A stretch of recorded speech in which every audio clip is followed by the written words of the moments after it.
Welcome back again. First off, I want to say thank you so much for watching my first two videos. I cannot believe the response I got in just a little over a week. Also, I want to say thank you for all the great comments, the kind words, the loving support everyone has given me. I have never seen so much love on the internet. Usually it's the opposite. But thank you so much again. So I would like to make another video. Now I'm going to make a little shorter one this time. I'm going to just focus in on the shunning that's happened in my life since we left. And I'm going to go back again to that February 23rd day when I woke up during that elders meeting. I might overlap a little bit from my last video, but just bear with me. So it was February 23rd, 2016. During the elders meeting, I woke up and I realized that I had to get out. And my wife hadn't been to a meeting in almost 3 months. So I came home that Tuesday night and I told her, and we did not sleep at all. We probably were up till 5 or 6 in the morning talking. And I said to her, you know, we leave, we're gonna be shunned. And she's like, I know. So what are we gonna do? I'm like, I don't know. So we decided to then and there to start to fade and never to come back. So every Sunday, you know, I was at the meetings. I never missed a meeting. If I was on vacation, I'd still go to their meetings. Well, I wrote a letter on Saturday before our quarterly elders meeting, told them I wasn't qualified to serve, but that's about it. I really didn't mention anything else was going to happen.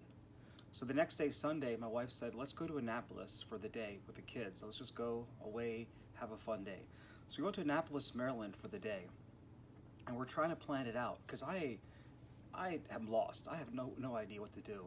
And I'm asking her, what about the kids? Who can they date? What's going to happen to them? Because in my mind, they can only date Jehovah's Witnesses.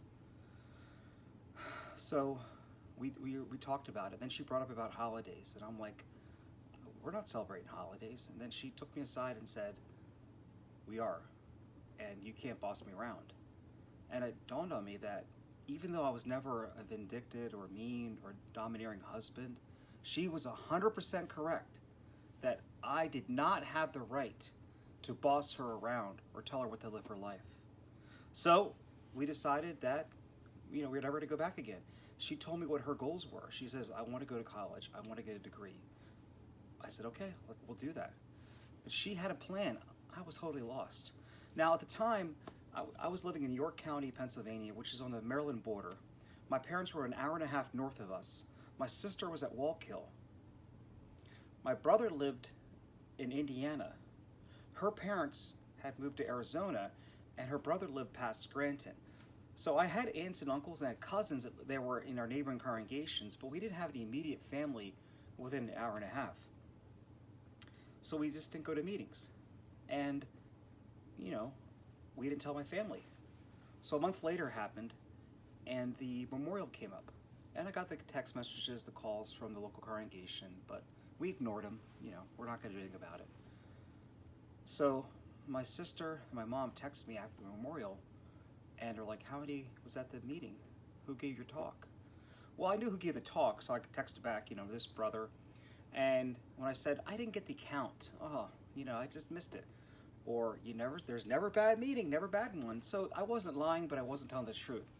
And I knew eventually that reports would get to my parents, and I felt dishonest. So the end of March, right after the memorial, that weekend, I wrote a letter to my brother, my sister, my mom and dad, outlining the grievances, the problems I had with the organization, and why were you leaving?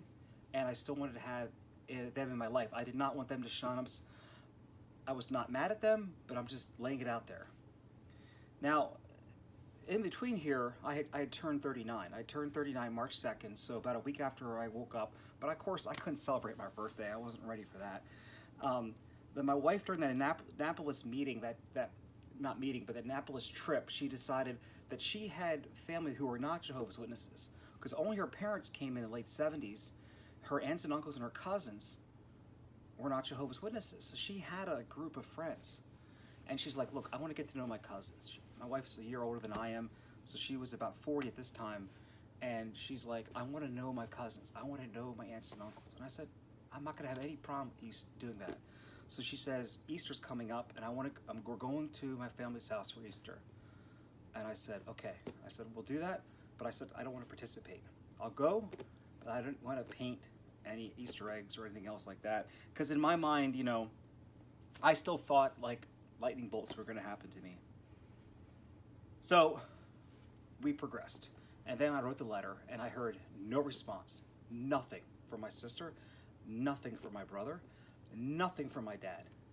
My mom calls me, and she starts to scream at me, yell at me. She's very, very upset. And I'm trying to talk her, and during these 5-6 weeks, I just devoured every single thing I could about Jehovah's Witnesses. For the first 38 years of my life, I never searched Jehovah's Witnesses on the internet, and now I'm looking at every single thing I can find. Everything. And I was saving stuff on my phone, my laptop, and I was going at my mom, what about this? What about this? What about this? And it didn't matter what I said.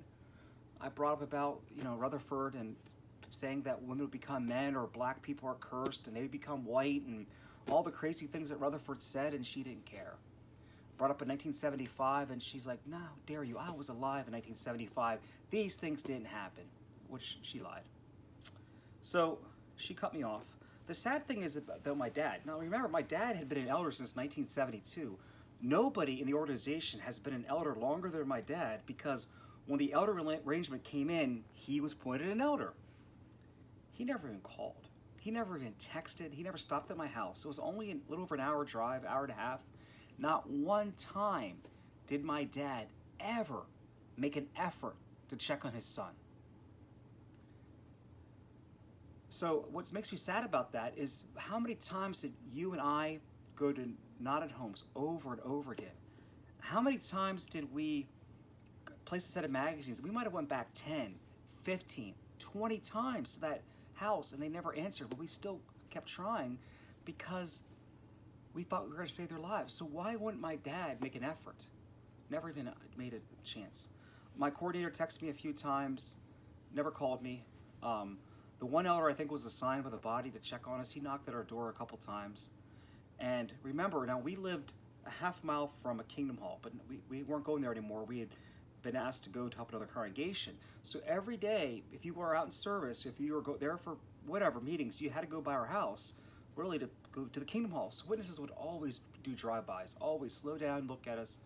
The witnesses from my old congregation, Red Line, would actually stop at our house way more than the newer congregation. So my wife said, I want to move. I want to get out of this house. We'd been living there for 15 years, too many memories.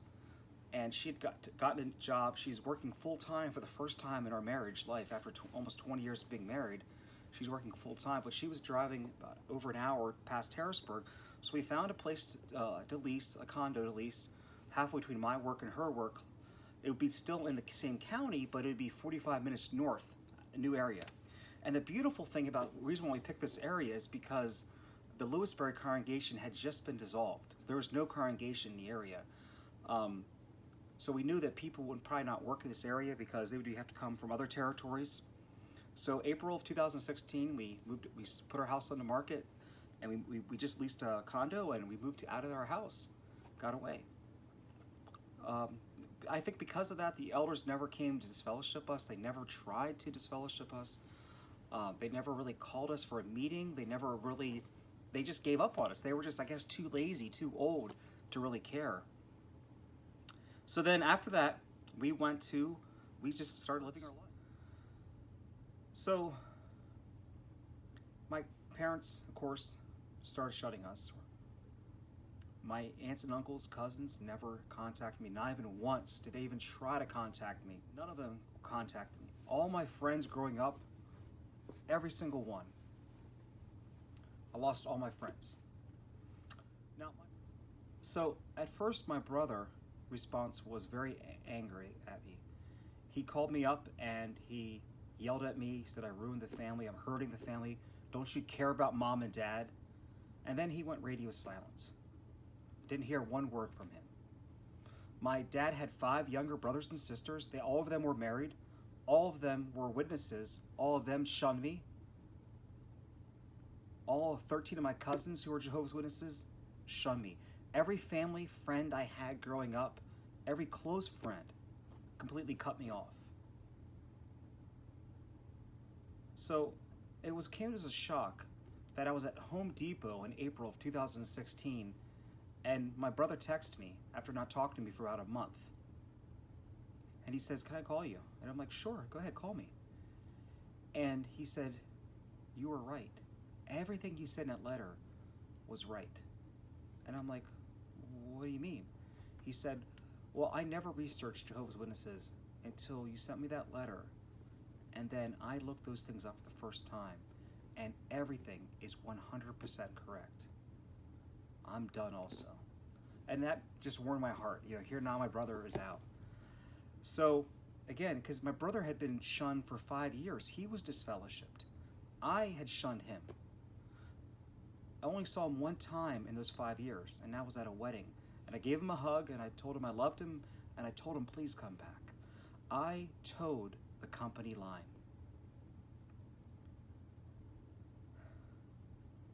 But on the other hand, the weird thing is that my parents kind of still had contact with him.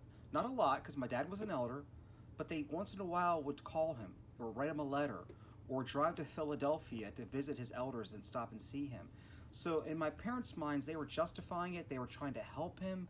They weren't really communicating with them, but they still had contact with them.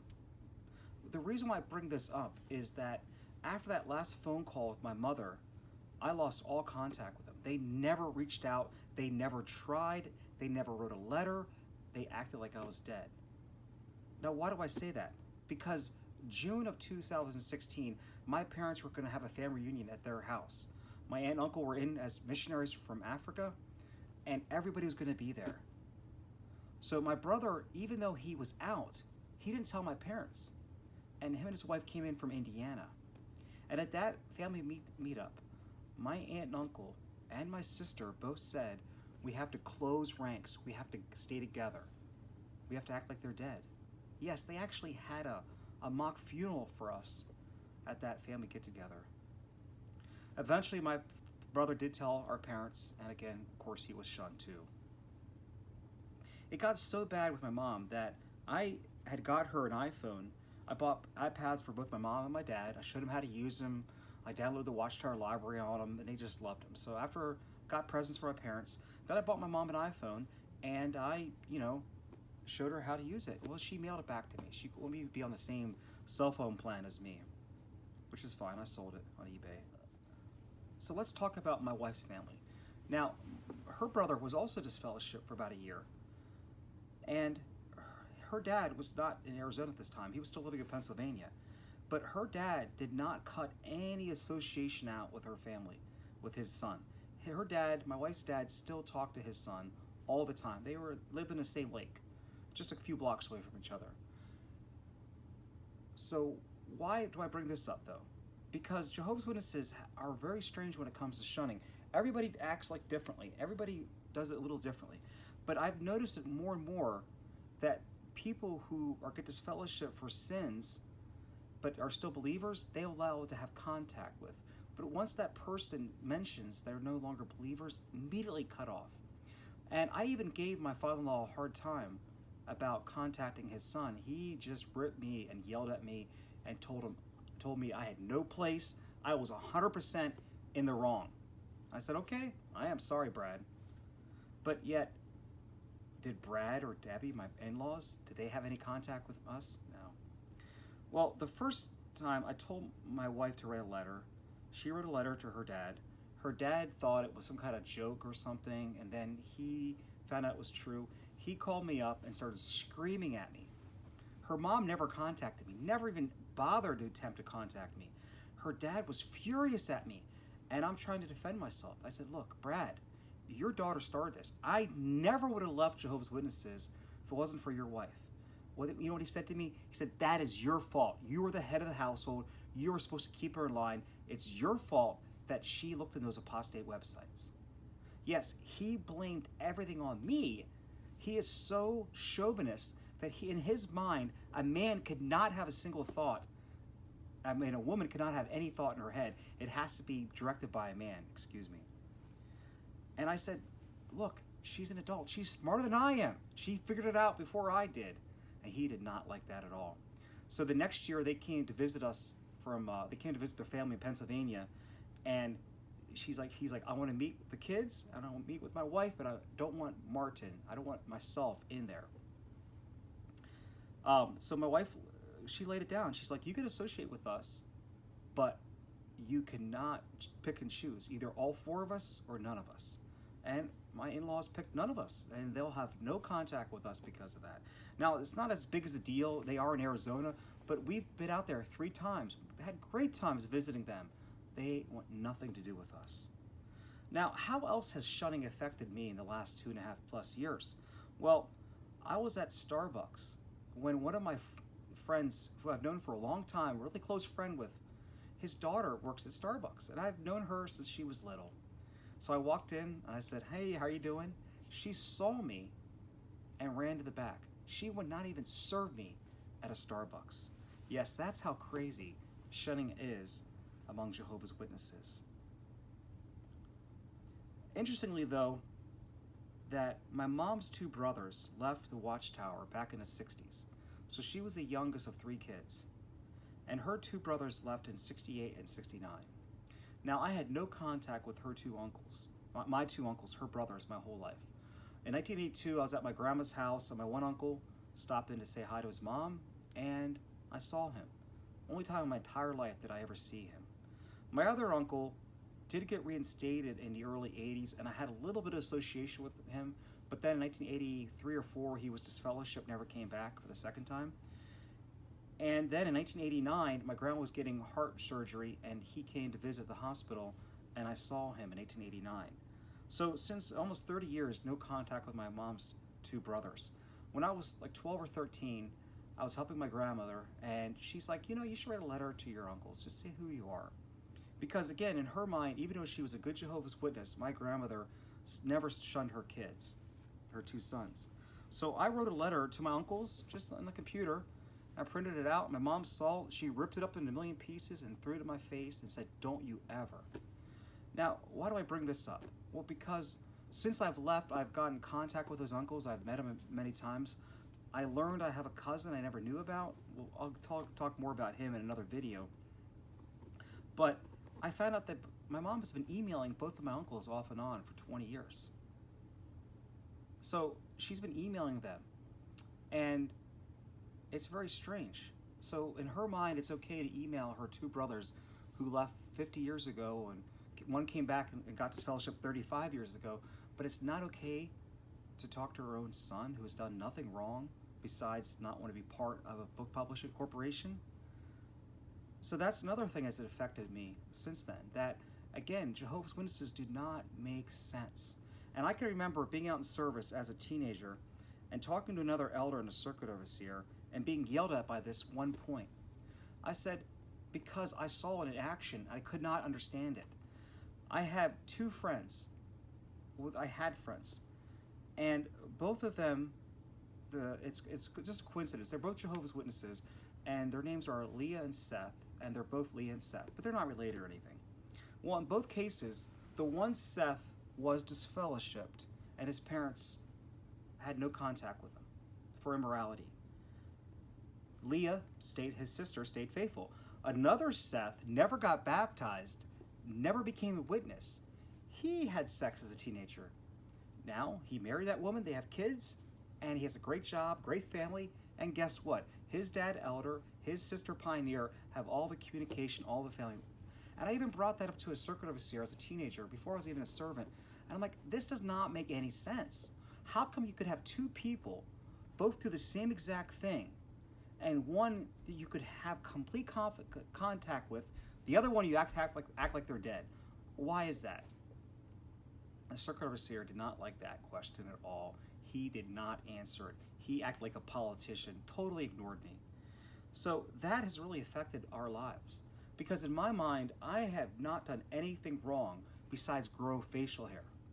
I have played some mature games I would never play before.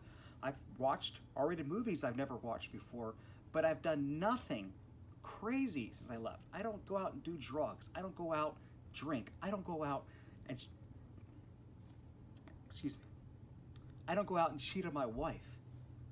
But yet, in their mind, I am worse than anything else. And it's also interesting that in my congregation growing up, one of my friends' younger brother never became baptized, so of course his family could still have contact with him. And he was at a get together, witness get together, and he saw my parents. And my parents made up stories about us. And I've heard from other people saying, well, reason why Martin and Jen left is because Martin cheated on Jen, or Jen cheated on Martin, or whatever, vice versa. But they have to lie to make up stories to excuse why we left. They can't accept the real thing, that it's just all bullshit. It doesn't make sense. So that's how some of the things that shunning has affected us. Now, my kids were 13 and 14 when we left. Now they're 16 and 17, but they were 13 and 14. And their grandmother has never texted them, called them. My mom or my wife's mom. No contact whatsoever. Now, again, if this was the truth, if this is 100% correct, why aren't the grandfathers trying to save their grandkids? Because they really don't care. They really don't love them. They were just a status symbol. They were something to say, look, my granddaughter's pioneering at 14. Look, my grandson's giving a talk. That's all they really cared.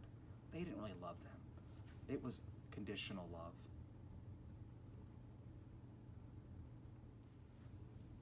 So all in all, things are much better than they were before. Even though I lost my mom and dad, even though I lost my sister, I've gained a lot of friends. I've gained a lot of family.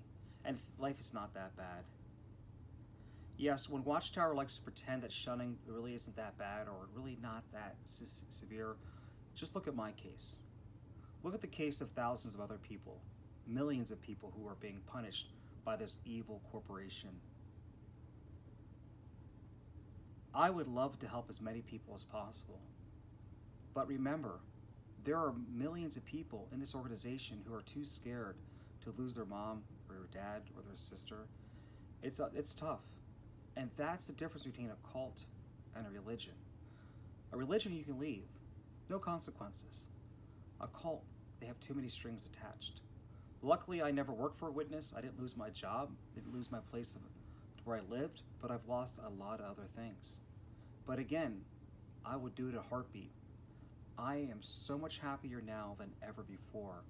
In my next video, I'm going to talk about how things have improved in my life in the past 2.5 years.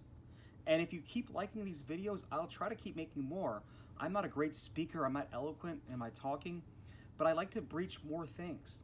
I like to give you a behind the scenes look at what elder meetings really went on, how the corporation worked, having an uncle as a director of the organization. I also like to make future videos upon Bethel itself, because I've known hundreds of Bethelites over the years.